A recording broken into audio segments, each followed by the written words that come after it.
구속사 읽기 좋은 날입니다. 구속사 시리즈 11권 여호와 삼마 에스겔 성전 에스겔의 행동 예언 중 15번째 부분 함께 읽어갑니다. 15번째 행동 예언 한 가마를 걸어라. 에스겔 24장 1절로 14절 1. 행동 예언의 개요. 사로잡힌 지 제9년 10월 10일에 하나님의 말씀이 에스겔 선지자에게 임하였습니다. 에스겔 24장 1절에서 제9년 10월 10일에 여호와의 말씀이 내게 임하여 가라사대라고 말씀하고 있습니다. 이때는 바벨론에게 예루살렘이 포위된 날로 주전 586년에 남유다가 완전히 멸망하기 약 30개월 전이었습니다. 왕하 25장 1절, 예레미야 52장 4절. 하나님께서는 2절에서 인자야 너는 날짜 곧 오늘날을 기록하라. 바벨론 왕이 오늘날 예루살렘에 핍근하였느니라 라고 명령하셨습니다. 여기 기록하라는 히브리어 카탑으로 아주 날카로운 도구로 돌이나 토판에 새기는 것을 의미합니다. 날짜를 기록하라고 하신 것은 이날이 아주 중요하기 때문에 후대에 확실하게 남기기 위해서입니다. 왜 이날이 중요합니까? 지금 에스겔 선지자가 계시를 받고 있는 그때에 바벨론 군대가 예루살렘에 도착하여 진을 쳤기 때문입니다. 또한 핍근하였느니라는 기대다, 떠받치다 라는 뜻의 히브리어 사마크로 서로 닿아 있는 상태를 가리킵니다. 즉 바벨론 군대가 쳐들어와서 이제 바벨론과 남유다가 서로 가까이 마주보고 있는 상태가 된 것입니다. 예레미야 52장 4절에서 시드기야 9년 10월 10일에 바벨론 왕 느부갓네살이 그 모든 군대를 거느리고 예루살렘을 치러 올라와서 그 성을 대하여 진을 치고 사면으로 흉벽을 쌓음에 라고 말씀하고 있습니다. 왕하 25장 1절, 예레미야 39장 1절. 이러한 상황에서 하나님께서는 에스겔 선지자에게 한 가마를 걸라라고 명령하시고 이 행동 예언으로 패역한 이스라엘에게 비유를 베풀라고 말씀하셨습니다. 에스겔 24장 3절. 여기 한 가마는 남유다를 상징합니다. 하나님께서 예레미야 선지자에게 보여주신 북에서부터 기울어진 끓는 가마 역시 재앙이 북쪽으로부터 남유다에게 임할 것을 가리킵니다. 예레미야 1장 13절로 15절. 하나님께서는 가마를 건 다음 물을 붓고 양떼에서 고른 것을 가지고 각을 뜨고 그 넓적다리와 어깨고기의 모든 좋은 덩이를 그 가운데 모아 넣으며 고른 뼈를 가득히 담고 그 뼈를 위하여 가마 밑에 나무를 쌓아 놓고 잘 삶되 가마 속에 뼈가 무르도록 삶을 지어다 라고 명령하셨습니다. 에스겔 24장 4절로 5절. 2. 행동 예언의 의미. 1. 가마는 녹슨 가마입니다. 에스겔 24장 6절. 에스겔 24장 6절에서 피 흘린 성읍, 녹슨 가마, 곧 그 속에 녹을 없이 하지 아니한 가마 라고 말씀하고 있습니다. 녹슨 가마는 피 흘린 성읍이요 많은 죄를 저지른 남유다를 나타냅니다. 에스겔 11장 3절, 7절에서 남유다의 성읍을 가마로 말씀하고 있습니다. 에스겔 11장 3절, 그들의 말이 집 건축할 때가 가깝지 아니한즉 이 성읍은 가마가 되고 우리는 고기가 된다 하나니. 에스겔 11장 7절, 그러므로 나 주 여호와가 말하노라. 이 성읍 중에서 너희가 살육한 시체는 그 고기요 이 성읍은 그 가마려니와 너희는 그 가운데에서 끌려 나오리라. 2. 양 한 마리를 골라서 각을 떴습니다. 에스겔 24장 4절 상반절에서 가마를 건 후에 물을 붓고 양떼에서 고른 것을 가지고 각을 뜨고 그 넓적다리와 어깨고기의 모든 좋은 덩이를 그 가운데 모아 넣으며 고른 뼈를 가득히 담고 라고 말씀하고 있습니다. 여기 고르는 선택하다, 결정하다라는 뜻의 히브리어 바알에서 유래한 미브하르로 단순히 선택한 것이 아니라 최상의 선택, 최고의 선택을 가리키는 단어입니다. 창세기 23장 6절.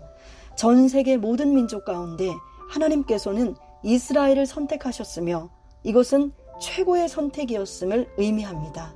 신명기 7장 7절. 각을 떴다는 것은 이스라엘 백성이 하나가 되지 못하고 사분 오열되었음을 나타냅니다.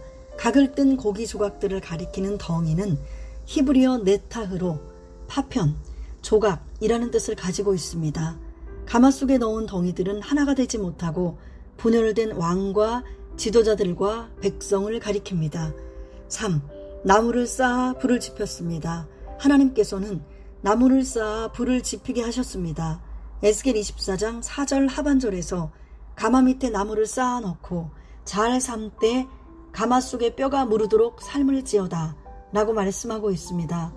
가마 밑에 피운 불은 바벨론의 공격을 가리키며 가마 속의 뼈가 물러지기까지 삶는 것은 극도록 무자비한 바벨론의 공격이 이스라엘이 완전히 멸망할 때까지 계속될 것을 의미합니다. 에스겔 21장 14절. 4. 덩이를 일일이 꺼냈습니다. 에스겔 24장 6절에서 그러므로 나 주 여호와가 말하노라. 피 흘린 성읍 녹슨 가마 곧 그 속에 녹을 없이 하지 아니한 가마여 화 있을진저 제비 뽑을 것도 없이 그 덩이를 일일이 꺼낼지어다 라고 말씀하고 있습니다. 녹슨 가마에서 덩이를 꺼낸다는 것은 남유다의 백성을 바벨론의 포로로 끌고 간다는 말씀입니다. 그리고 일일이 꺼낸다는 것은 그 재앙이 모든 사람에게 각각 임한다는 말씀입니다. 또한 제비 뽑을 것도 없이는 무차별적으로 끌고 간다는 말씀입니다. 보통은 제비를 뽑아서 포로로 끌고 가지만 바벨론의 포로로 끌려갈 때 제비 뽑기도 없이 무더기로 끌려간 것입니다. 제2차 바벨론 포로 때에는 예루살렘의 모든 백성과 방백과 용사들 총 1만 명과 모든 공장과 대장장이 1,000명을 사로잡아 갔지만 제3차 바벨론 포로 때에는 빈천한 국민만 남겨두고 모든 백성을 사로잡아 갔습니다. 왕하 25장 11절로 12절, 예레미야 39장 9절로 10절. 5. 가마를 비게 하였습니다. 에스겔 24장 11절 상반절에서 가마가 빈 후라고 말씀하고 있는데 가마가 비게 된다는 것은 백성이 남김없이 다 끌려간다는 말씀입니다. 열왕기하 25장 11절에서 성중에 남아있는 백성과 바벨론 왕에게 항복한 자와 무리에 남은 자는 시위대 장관 느부사라단이 다 사로잡아 가고라고 말씀하고 있습니다. 역대하 36장 20절. 이러한 하나님의 말씀은 반드시 이루어지는 말씀입니다. 에스겔 24장 14절에서 나 여호와가 말하였은즉 그 일이 이룰지라 라고 선포하고 계십니다. 3. 하나님의 심판. 1. 심판의 이유. 첫째, 녹 때문입니다. 에스겔 24장 11절에서 가마에 놋을 달궈서 그 속에 더러운 것을 녹게 하며 녹이 소멸하게 하라 라고 말씀하고 있습니다. 여기 녹은 히브리어 헬아로 병을 뜻합니다. 또한 더러운 것은 히브리어 투마로 부정함, 더러움을 의미합니다. 레위기 5장 3절, 7장 21절. 가마의 녹은 남유다가 저지른 온갖 더러운 죄를 나타냅니다. 둘째, 피 때문입니다. 에스겔 24장 7절에서 그 피가 가운데 있으며 피를 땅에 쏟아서 티끌이 덮이게 하지 않고 말간 반석 위에 두었도다 라고 말씀하고 있습니다. 여기 피는 살인과 강도 같은 공개적인 죄입니다. 왜냐하면 그 피를 감추지 않고 말간 반석 위에 쏟았기 때문입니다. 말간은 히브리어 체이아흐로 드러난 눈부신 표면이라는 뜻이며 말간 반석은 맨바위, 드러난 바위를 의미합니다. 공개적으로 죄를 짓는다는 것은 아무 가책이나 꺼리낌 없이 자신의 죄를 자랑하며 정당화하는 행위입니다. 그 죄는 반드시 하나님의 분노를 격발하여 심판을 받게 됩니다. 8절에서 내가 그 피를 말간 반석 위에 두고 덮이지 않게 함은 분노를 발하여 보응하려 함이로라 라고 말씀하고 있습니다. 셋째, 음란 때문입니다. 에스겔 24장 13절 상반절에서 너의 더러움 중에 음란이 하나이라 라고 말씀하고 있습니다. 여기 음란은 히브리어 진마로 에스겔서에서는 주로 우상 숭배를 가리킬 때 사용되었습니다. 에스겔 16장 43절, 58절, 22장 9절로 11절. 우상을 숭배하는 것은 하나님께 음란죄를 짓는 것으로 하나님께서는 반드시 분노로 보응하십니다. 야고보서 4장 4절, 레위기 17장 7절, 에스겔 23장 30절. 넷째, 회개하지 않았기 때문입니다. 하나님께서 선지자들을 보내 이스라엘 백성의 회개를 촉구하여도 이스라엘 백성은 회개하지 않았습니다. 에스겔 24장 13절 하반절에서 내가 너를 정하게 하나 내가 정하여지지 아니하니 내가 내게 향한 분노를 풀기 전에는 내 더러움이 다시 정하여지지 아니하리라 라고 말씀하고 있습니다. 여기 정하게 하나와 정하여지지는 깨끗하다를 뜻하는 히브리어 타이르의 완료형입니다. 이는 이미 하나님께서 남유다 백성을 정하게 하시려고 선지자들을 수없이 보내어 회개를 촉구하셨으나 이스라엘 백성이 교만하여 계속 거부하였음을 나타냅니다. 예레미야 25장 4절, 29장 19절, 시편 107편 10절로 11절. 이 심판의 목적은 녹을 제거하는 것입니다. 에스겔 24장 11절에서 가마가 빈 후에는 숯불 위에 놓아 뜨겁게 하며 그 가마에 놋을 달궈서 그 속에 더러운 것을 녹게 하며 녹이 소멸하게 하라 라고 말씀하고 있습니다. 에스겔 22장 18절로 22절. 하나님께서는 이스라엘이 바벨론의 포로로 끌려가게 하시는 심판을 통하여 죄를 징치하시며 회개의 역사가 일어나게 하신 것입니다. 시편 85편에서는 바벨론 포로에서 돌아오는 것을 하나님의 진노가 끝난 것으로 표현하고 있습니다. 시편 85편 1절에서 야곱의 포로된 자로 돌아오게 하셨으며 라고 말씀하신 다음 2절로 3절에서 주의 백성의 죄악을 사하시고 저희 모든 죄를 덮으셨나이다 셀라 주의 모든 분노를 거두시며 주의 진노를 돌이키셨나이다 라고 말씀하고 있습니다. 우리 구원의 하나님은 그 언약 백성에게 영원토록 진노하지는 않으시는 하나님이십니다. 시편 85편 4절로 5절. 그러므로 녹을 제거하는 기간은 하나님의 징계의 기간인 것입니다. 히브리서 12장 6절에서 주께서 그 사랑하시는 자를 징계하시고 그의 받으시는 아들마다 채찍질 하심이니라 라고 말씀하고 있습니다. 그러므로 죄를 지었는데도 하나님께서 징계하시지 않는 자는 참 아들이 아니요 사생자인 것입니다. 히브리서 12장 8절. 하나님께서 심판하시는 목적은 자기 백성의 죄악에 녹을 없이 하며 정결케 함으로써 하나님의 거룩하심에 참여케 하시는 것입니다. 히브리서 12장 10절. 말라기 3장 2절로 3절. 그의 임하는 날을 누가 능히 당하며 그의 나타나는 때에 누가 능히 서리요. 그는 금을 연단하는 자의 불과 표백하는 자의 잿물과 같을 것이라.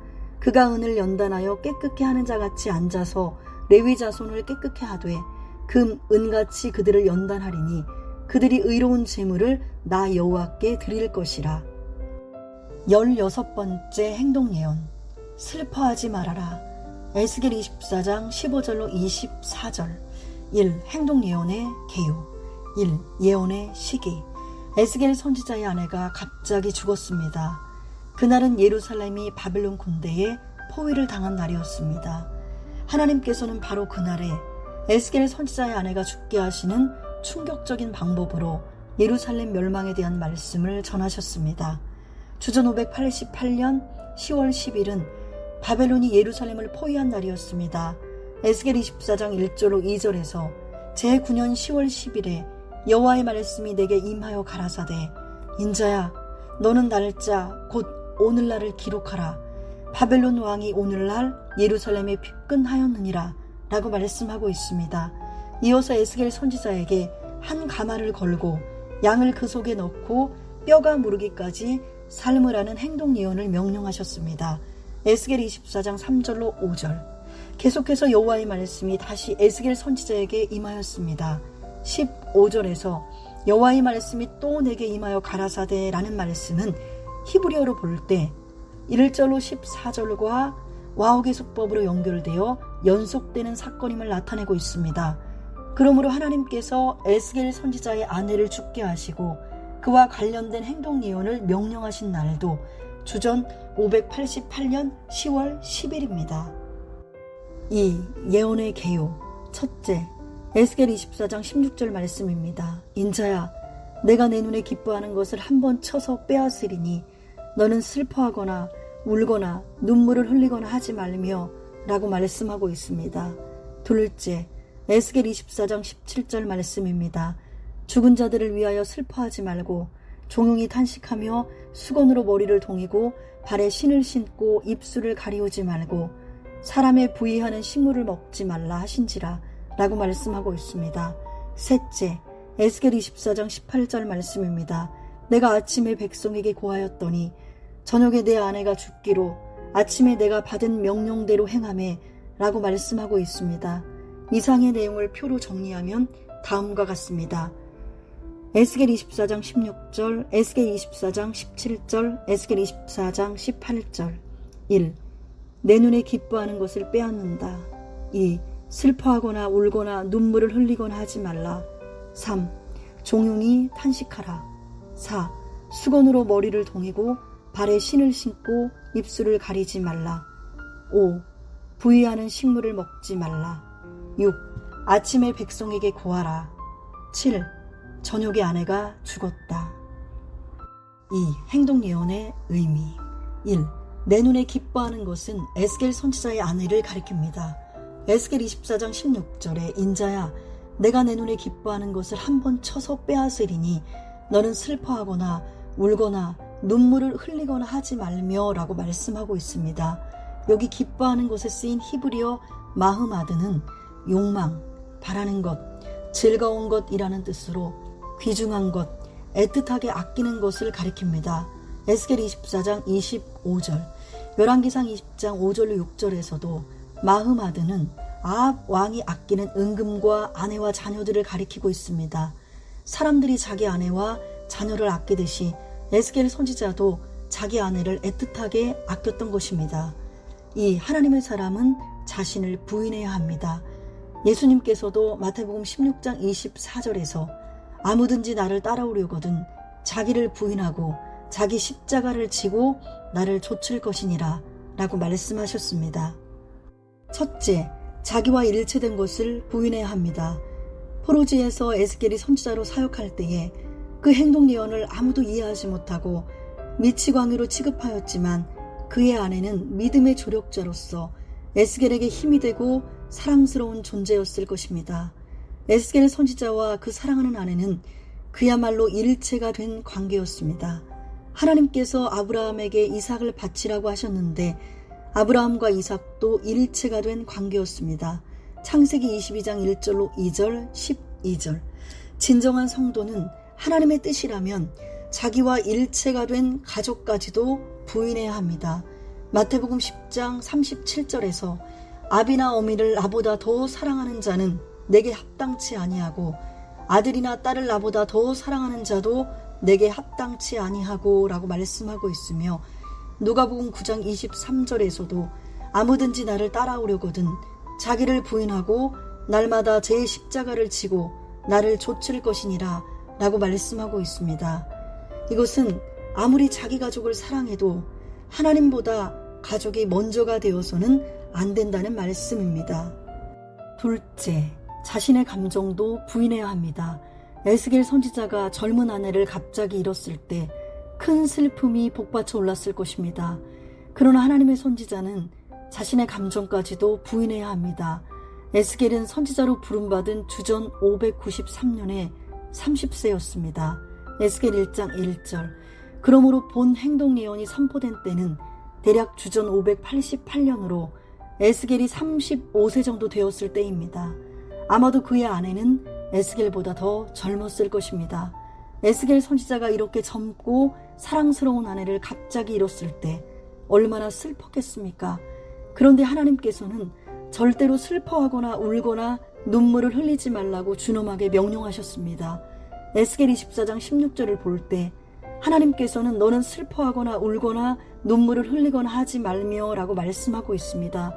여기 슬퍼하다에 쓰인 히브리어 사파드는 통곡하다, 한탄하다라는 뜻으로 너무 슬퍼 머리카락을 쥐어 뜯고 가슴을 치는 행동을 말합니다. 그러나 하나님께서는 절대로 슬퍼하거나 울거나 눈물을 흘리지 말라고 준엄하게 명령하신 것입니다. 셋째, 세상의 관습도 부인해야 합니다. 에스겔 24장 17절에서 죽은 자들을 위하여 슬퍼하지 말고 종용이 탄식하며 수건으로 머리를 동이고 발에 신을 신고 입술을 가리우지 말고 사람의 부유하는 식물을 먹지 말라라고 말씀하고 있습니다. 사람이 죽거나 어려운 일을 당하면 머리를 풀고 신을 신지 않으며 입술을 가리는 것이 관례였습니다. 레위기 13장 45절, 사무엘하 15장 30절, 미가 3장 7절. 그러나 하나님께서는 에스겔 선지자에게 그것을 금하셨습니다. 더 나아가 수건으로 머리를 동이라고 명령하셨습니다. 여기 수건은 히브리어 페에르로 아름다운 머리의 장식을 가리킵니다. 이사야 61장 3절. 하나님께서는 에스겔 선지자에게 아내가 죽었음에도 불구하고 오히려 머리에 번쩍번쩍하는 장신구를 달고 있으라고 명령하신 것입니다.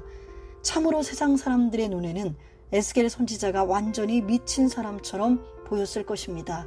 이처럼 하나님의 말씀에 순종하는 길은 매우 어려운 길이요, 인간의 관습과 상식을 초월한 길입니다.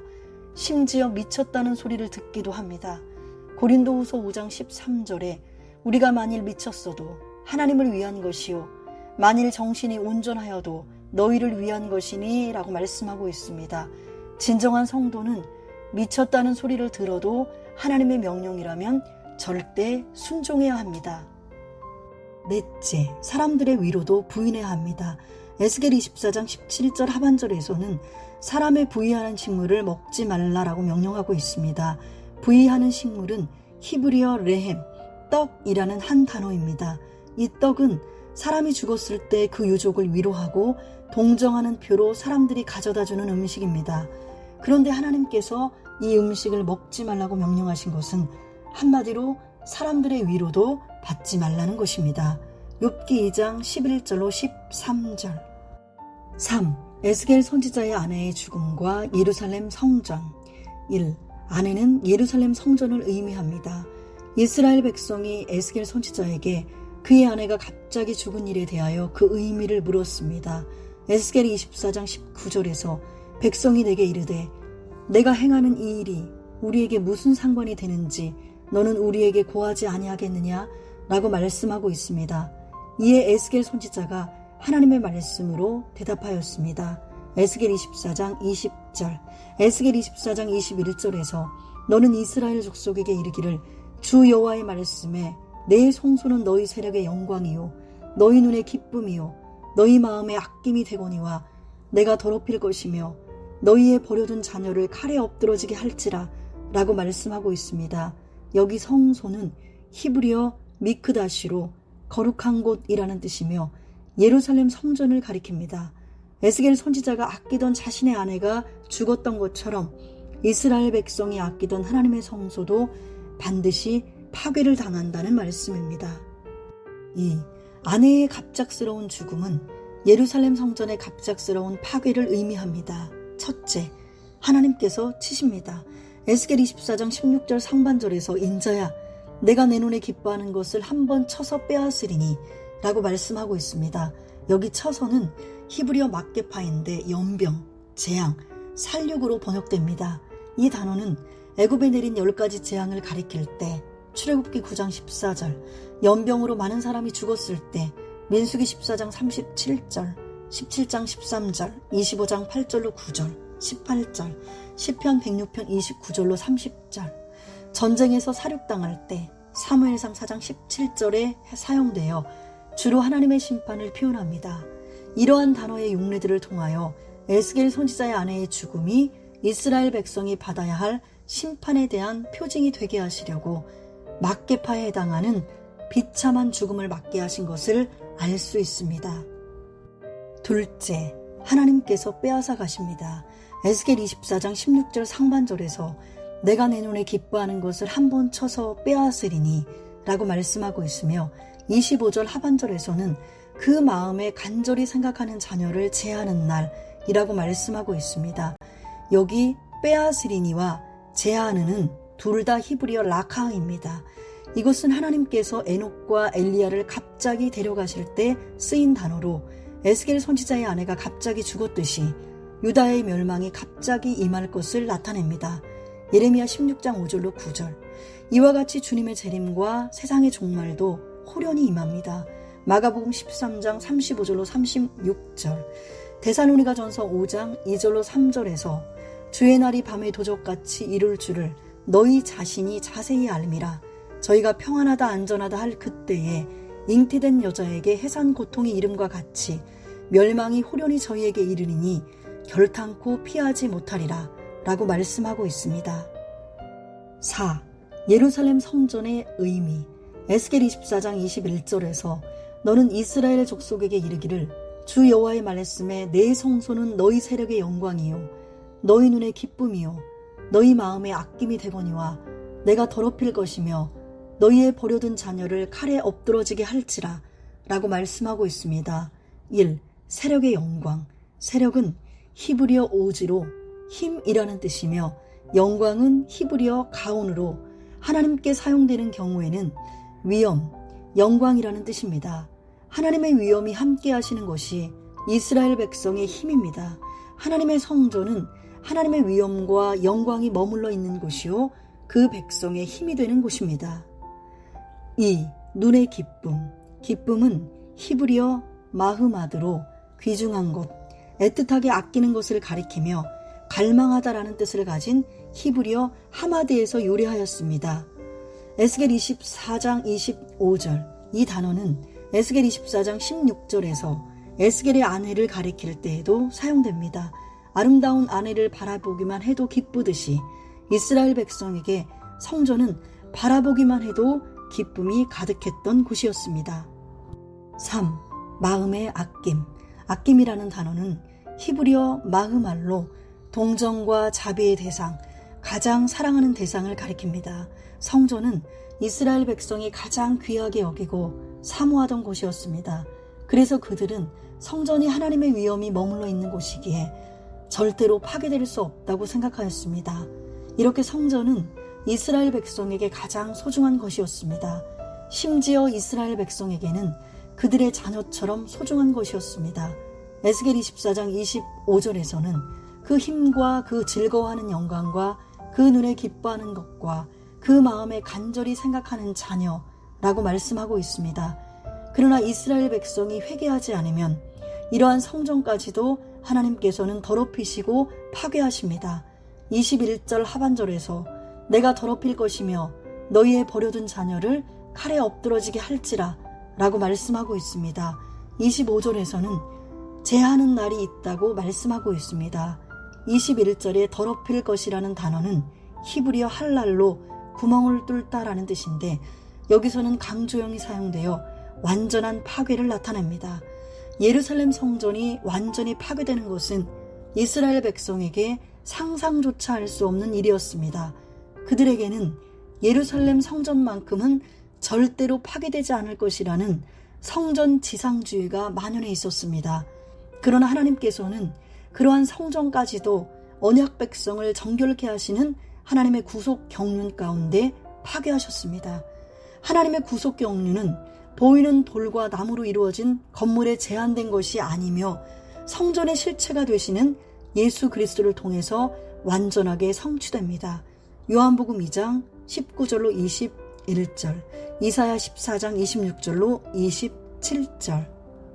구속사 읽기 좋은 날, 오늘은 여기까지 함께 했습니다. 감사합니다.